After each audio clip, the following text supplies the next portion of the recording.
assalamu alaikum, namaskar, sat sri akal. Welcome to another special episode of Canadian Mosaic.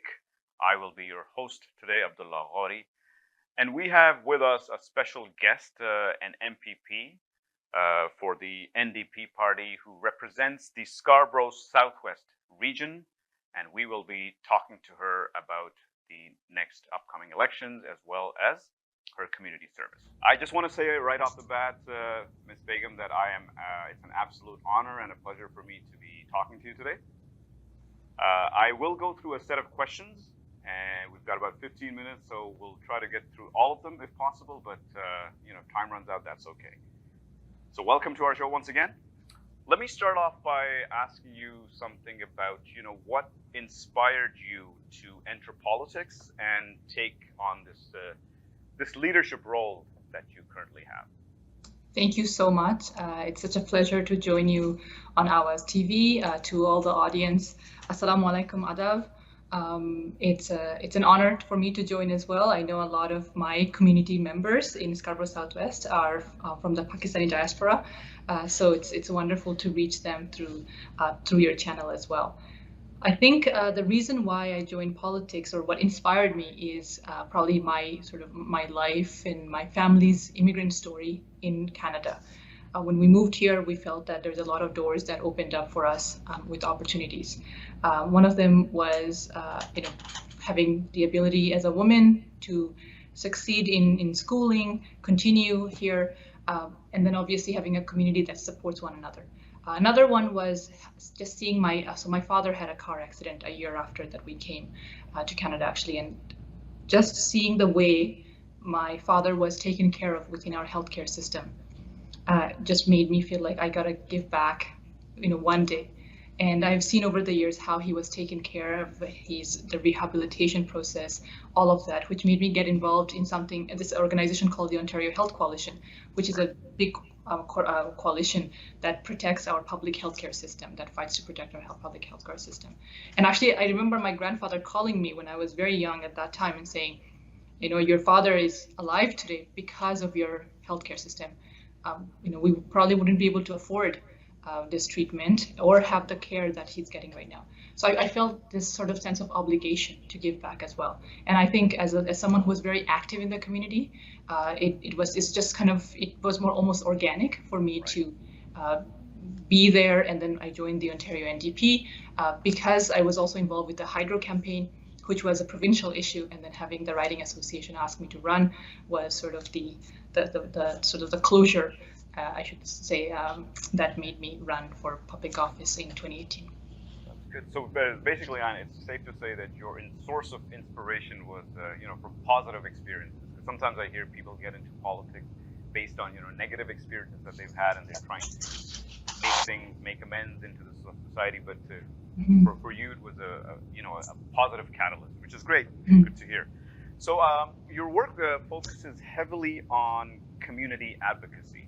So I'd like to know what you think are the biggest challenges facing the Scarborough residents today, and how do you plan on addressing those issues? So there are a few things. I think when we talk about community advocacy, it's also talking about community representation. And making sure that our community feels a sense of, they feel they themselves reflected in Parliament, and whether it's provincial or federal or municipal. Right now, our community is struggling across the board, not just in Scarborough Southwest, but across Ontario, across Canada. There is an economic crisis. Right. People are struggling to buy groceries. People are struggling to pay rent. Mortgages have gone up so much. It's been difficult for every single person that I've talked to in one way or another, just kind of surviving, and people are living paycheck to paycheck, and it's been extremely difficult to get by. But does that mean people are working any less? No, they're working hard. They're working harder than ever before. Exactly, yeah. But the pockets are empty. Inflation has, the people's income hasn't been kept up with inflation, right. Whereas the price of goods, everything else have gone up. I think that we as representatives, as political leaders, we need to do better to protect our community, to protect people. And that means putting people at the center of policymaking.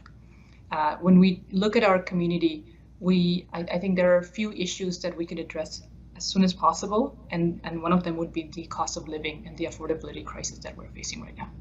Absolutely. No, that's great. That's a great initiative and a great way of thinking. If you can nip that one in the bud, I'm sure that would make a lot of people happy, because it has been We hope so, yes. for the common average person. It has been an uphill struggle, or at least for the last 3 to 4 years.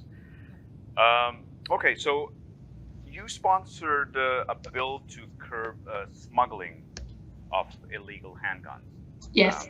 Now, how serious do you think this issue is in Ontario, and what impact do you hope that this legislation will have?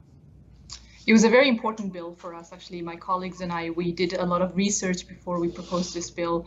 And one of the reasons why we came up with this bill was because of the reality we're facing in Scarborough.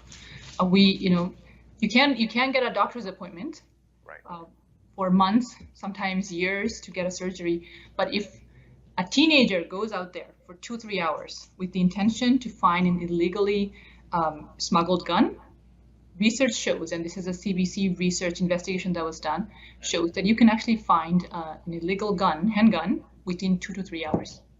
And that, to me, was a very scary fact. And I think we have to do much better to protect our children, protect our community. So when we looked at this data and when we looked at the reality of the amount of shootings that were taking place, we wanted to take action. And that's why we came up with this bill that actually says, you know what, let's look at the root problem, which is the access of the number of guns coming in, handguns coming in, that are the problem from the US.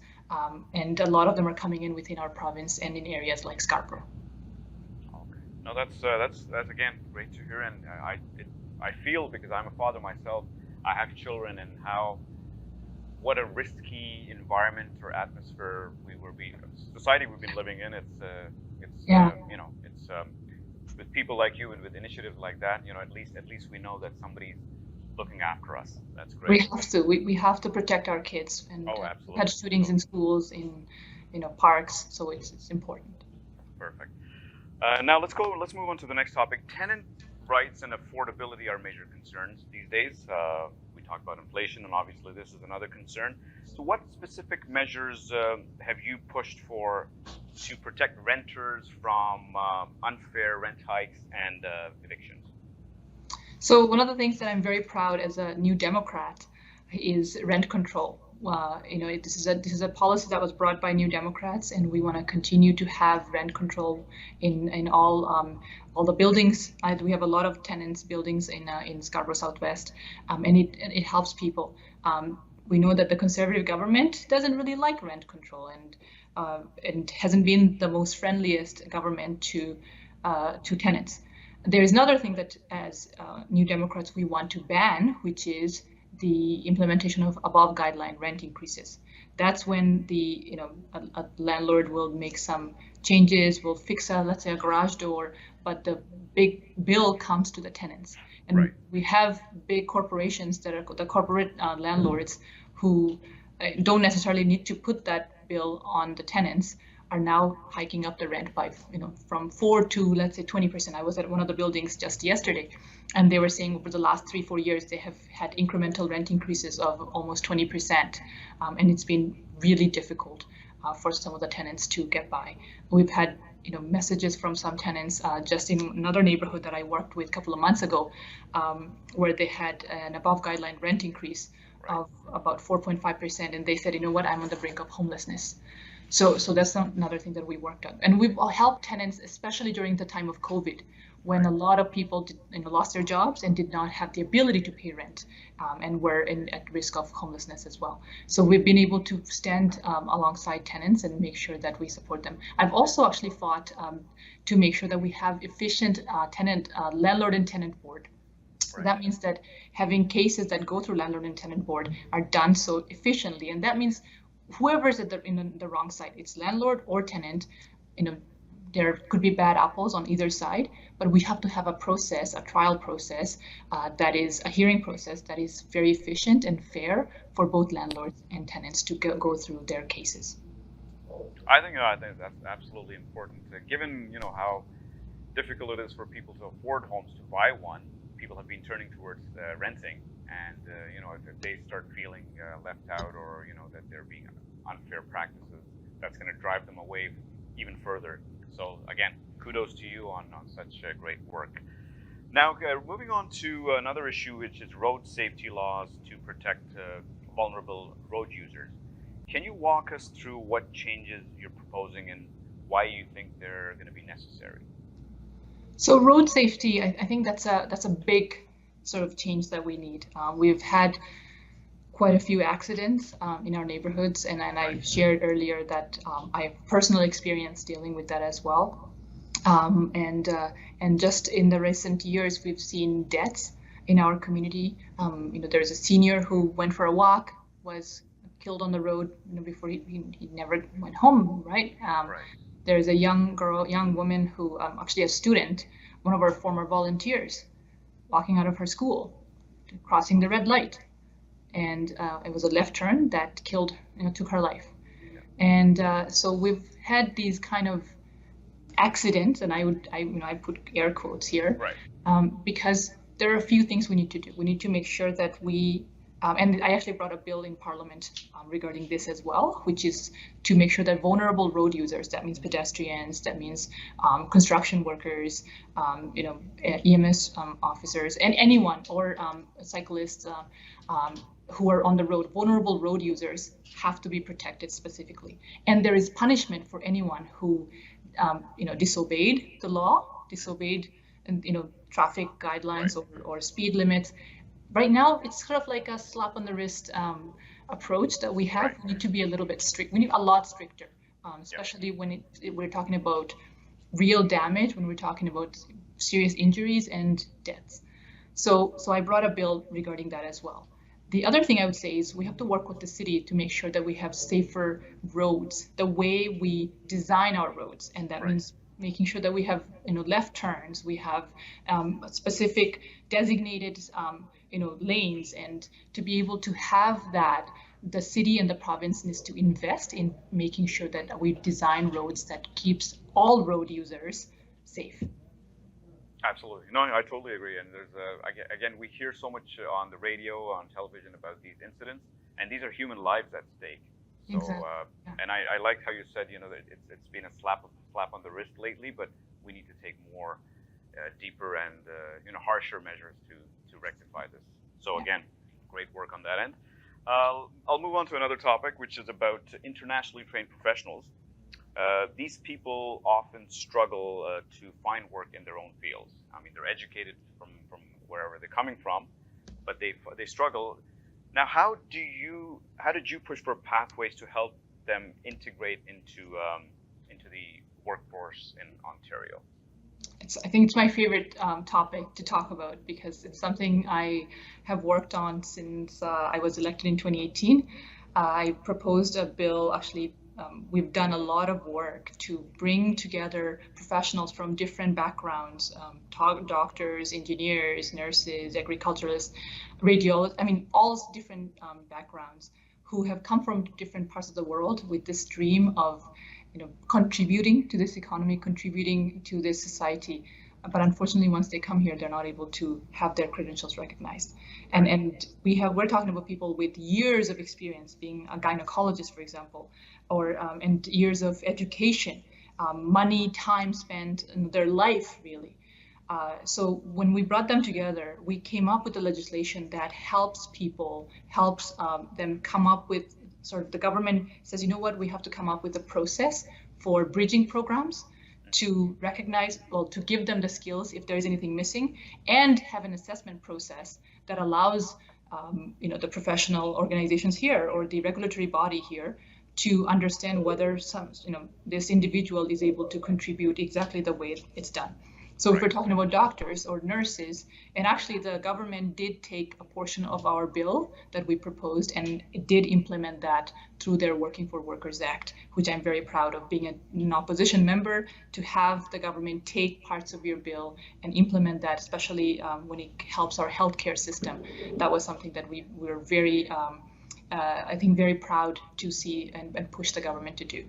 And just to add a little bit, it also meant that there's not just healthcare workers, there's other professionals who had really ridiculous requirements Right. that were stopping them. It was a barrier for them, and the government we did push them to change some of those requirements as well. That's right. No, I agree. We hear a lot more about the health professional field that people, doctors from back home come here and don't find work, but there are other fields. I personally know people in my own family and friend circle. So again, great work on your part. Yeah, we I have a know lot of doctors from who end up like driving Uber, right? Exactly, and it's just very just unfair, and it reflects poorly on their next generations too, because now they're thinking, my father is educated, but now he has to do something completely of the opposite of what he was qualified for. Yeah. The mental health impact on those individuals, it's like many of our brothers and uncles and aunties, and as someone from South Asia, right. I feel that I've heard about those stories and the way it has impacted their families. It's enormous, and we have to do so much more to support them and make sure that they can actually contribute, and they have so much to contribute. Absolutely. Yeah, absolutely. Now we are short on almost on time now, so I just wanted to thank you once again for joining us today. I highly commend the hard work and the commitment you've been putting over the years. Your years of service will hopefully not go, will be recognized, and the community looks forward to or looks up at you and people, like yourself who are out there helping our community. So once again, Doly Begum, thanks for being on our show, part of Awaz TV today, and we wish you all the best for the future. Thank you so much. I do have a small line that I want to say too, because my Urdu isn't the greatest, but I do want to reach out to all our Pakistani brothers and sisters and auntie and uncle to say that first, आपको बहुत शुक्रिया मुझे अपने show पर लाने के लिए. मेरा नाम डॉली बेगम है और मैं फिर से अपनी कम्युनिटी स्कारबरो साउथ वेस्ट के लिए खड़ी हो रही हूँ. मुझे पता है अभी कितनी महंगाई है, डर है, घर खरीदना मुश्किल है, डॉक्टर ढूंढना मुश्किल है, खाना अफोर्ड करना मुश्किल है, और हम अपनी अगली नस्ल के लिए अब ख्वाब भी नहीं देख सकते. तब्दीली लेने के लिए बेहतरीन मौका है ये. February 27th को NDP को वोट दे और वो गवर्नमेंट चुने जो आपके और आपके प्यारे लोगों को लिए काम करे. बहुत बहुत शुक्रिया. बहुत हमारी दुआएं और हमारी शुभकामनाएं आपके साथ हैं. All the best to you और बहुत बहुत शुक्रिया आज आपने हमारे लिए वक्त निकाला. Thank you so much. आपको भी बहुत बहुत शुक्रिया. Thank you so much. Have a lovely evening. So that was a very short show with Miss Doly Begum, but again, it is a short election. Everyone's scrambling, as she had mentioned in the interview. We wish her all the best from Awaz TV and from Canadian Mosaic, and keep watching us next time in our next episode. Thank you.